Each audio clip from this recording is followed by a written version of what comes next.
Sup mga guys, ito bagong customer ayaw mag-build up ng pressure ng water pump. Ayan, i-drain lang natin yung tangke kasi puno. Pagkatapos, baklasin na natin yung tornilyo ng pressure switch. 2 tornilyo nga lang pala yan dun sa bomba.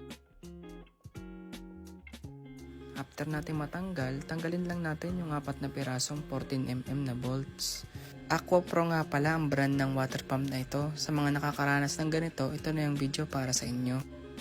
Dito nga pala guys, chinecheck na namin kung may bara yung binturi at may tama yung diffuser, pati na rin yung impeller.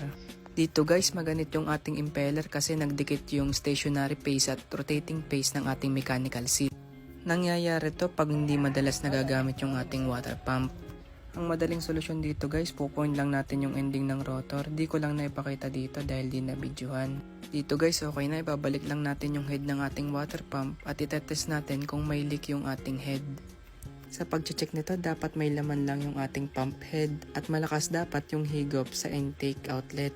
Okay na guys, ipakibit lang natin sa ating kasama. Tapos, pa-terminate na rin natin yung power supply ng water pump. Ayan, dapat ganyan ang itsura niyan. Goods na yan mga tolls. Ayan guys, kung makikita nyo, okay na. Ang cutoff pressure nga pala nito is 30 PSI kasi ito lang yung gustong setting ng may-ari. Goods na guys. Next time, mas i-detailed pa natin yung video natin. Ngayon nga pala, kumita tayo ngayon ng mahigit kumulang 700 pesos.